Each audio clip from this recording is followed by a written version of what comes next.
Hello again, I'm Greg. So today is something a little different. I'm going to read to you one of my recent short stories called The Days of Gifts. Now, I'm not LeVar Burton, but I do write my own stuff, so I hope that you'll stick around. This is a bit of a disturbing story. I've given you my own interpretation of it, what was in my head, but obviously, with fiction, the latitude for interpretation is quite wide. So I welcome any comments, thoughts that you might have.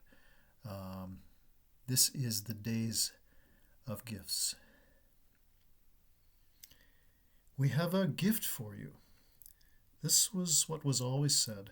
It was said gently, as the box was proffered out to her, the man or woman standing some feet away, extending both arms, and with both hands clasping either side of the box. And she herself would answer, "Thank you." At first shyly, then demurely, then obediently, then sweetly, but in whatever way she had responded, their action and tone did not alter. So while she had seen some of the other girls simply nod politely, she maintained her two-word response aloud, over time more to simply hear her own voice than anything else. And such gifts as they were, some clothing, for instance, and the flimsy hangers upon which to place them up on the rod in her open closet. Over time, socks and maybe the odd pair of briefs would continue to appear, but her one pair of athletic shoes suffered no wear and tear, and she either wore them into the vast common area or she did not. For a long while it was always a bit of a thrill to open the box. There was never more than one item in it, sometimes overcrowding the space with its volutes and volumes, and sometimes almost imperceptible, stuck in one of its four corners. A pajama top or bottom accomplished the former, or a postage stamp managed the latter.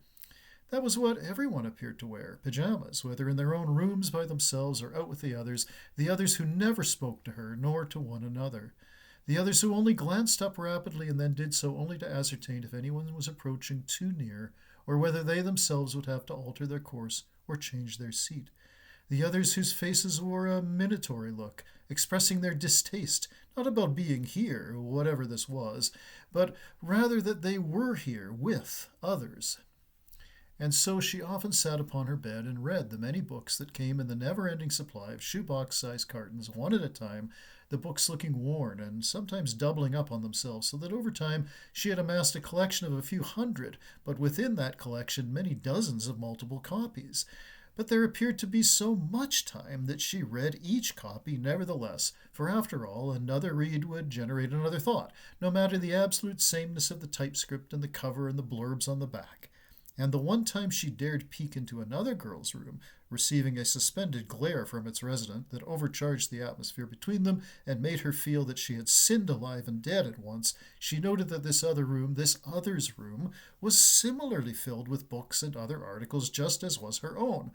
Then all such rooms must be like mine, she silently acknowledged, after quickly backing away from the other's doorway.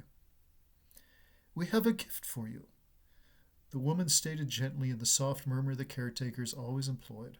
At this time she took the box and nodded, for she was going to say something other than the simple "thank you." "Do I have a name?" The woman gave her an apologetic look and shrugged her shoulders without answering the words. Words were hard to come by in this place of others, so the nameless she padded back into her own room and opened the latest shoebox and found inside a hand mirror. What fun! She could finally gaze at herself, and when she did so she gasped aloud. "So pretty," she now murmured, and then with her face flushing up she moved to close the door. There were no locks on any of the inside doors, but it was clear enough by observing the others that no one, under any circumstances, entered anyone else's room. There were no locks on the doors the caretakers used, but she had never seen another girl attempt to follow them or query about them, and she herself was not about to be humiliated or ashamed or even embarrassed. There was but one door, a large, heavy metal thing, with a wide curved burnished metal handle that had a lock upon it. It gleamed and glinted, and one could see it from well across the common space. Surely this was a door that meant something then, a door to somewhere else, somewhere other to where they all were. But no one had ever passed through it, one way or another, and the caretakers ignored its presence, and the other girls gave it not a glance, and so she over time began to stop checking on it as well. The mirror was of lasting interest and imprint. She felt sudden bad conscience. What if I am the only one who has one? Or at least, what if I am the first one? For she knew by now the gifts, which came every so many uncounted hours in the clockless spaces, but always came, and never did not come, that she began to measure the interregnum between the gifts as days.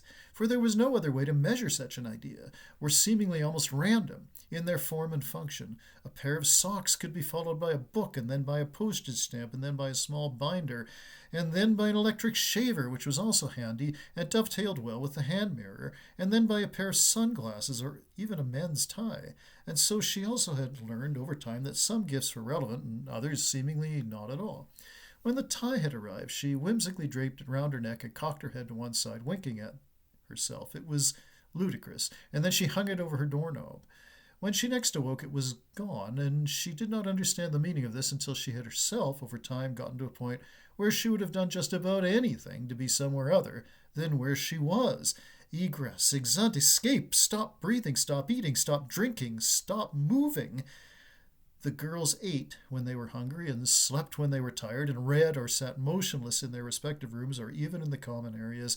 Some of the others stretched or practiced yoga or some concoctions of motions imagined in each her own uniquely unquiet circumstance, but she herself blinked at all of this. At first she would pleasure herself to sleep whenever the urge overtook her, but of late this had held no interest. She would then look into the mirror and talk to herself, with her own door closed, of course. She would speak her mind, and so she must have thought. She would ask all of the questions that plagued her. What is this place? Why am I here? Who am I? What is the past? What is the future? When can I leave?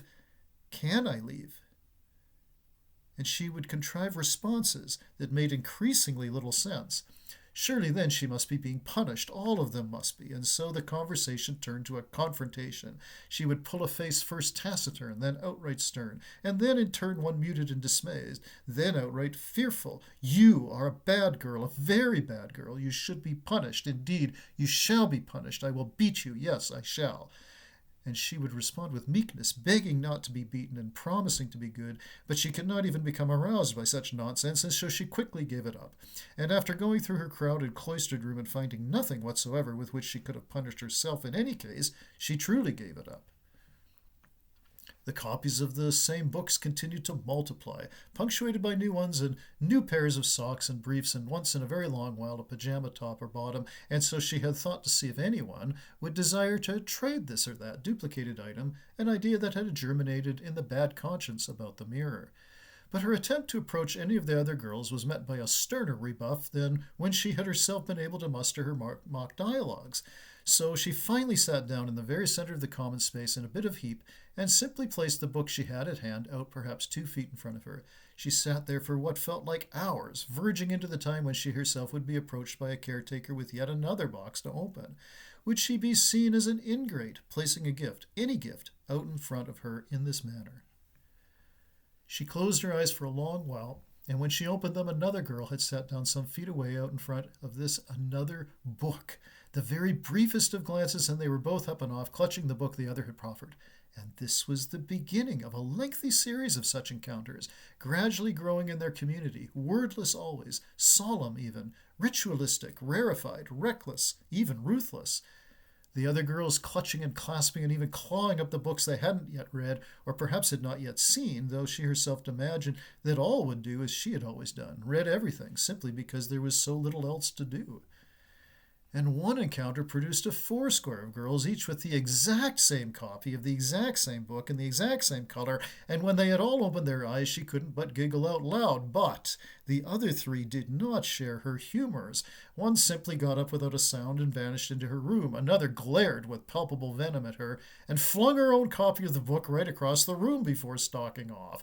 There had never been a hint of remonstrance in the place, and they were all in together and yet not together, not even the slightest hint. And so it proved now. No one reacted to this minor tempest, and by the time she had herself refocused her attention on the remaining girls, she gasped again. The 4th person had her face in her hands, sobbing sibilantly, shaking and swaying her diminutive frame to and fro, back and forth.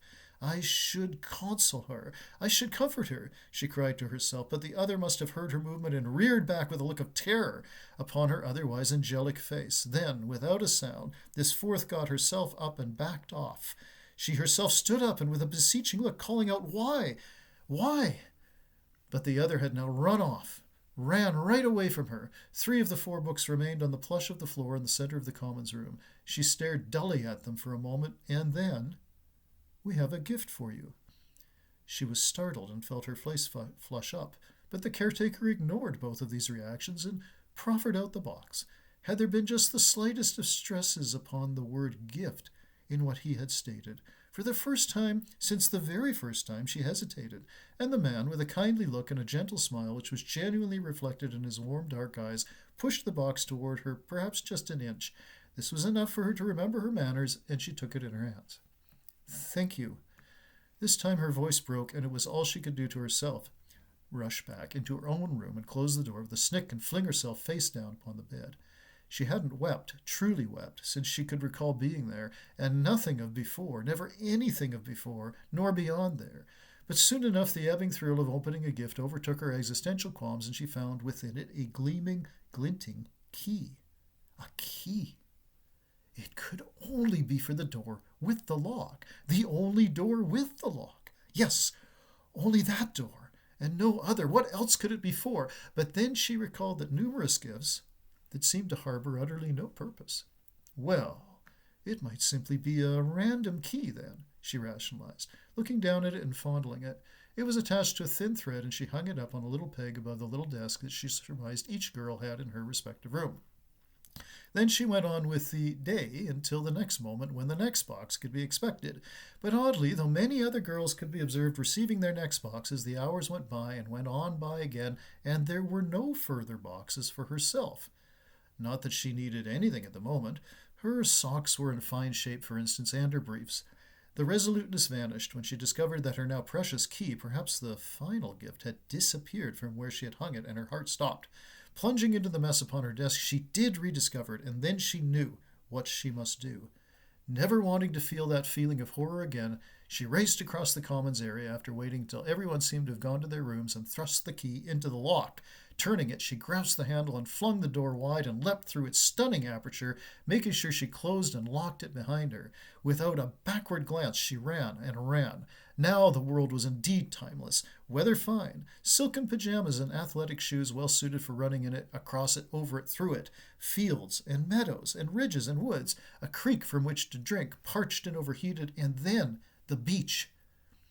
The complex that she had left behind seemed days ago, even weeks, but this could not be the case. She had felt no hunger up until now, and now she knew again what she must do.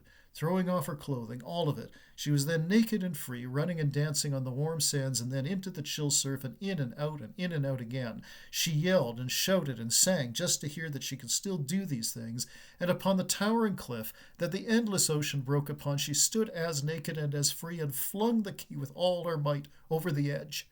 She followed it with her eyes, gleaming and glinting in the stark sunlight, only to vanish into the serene waves below. Thank you.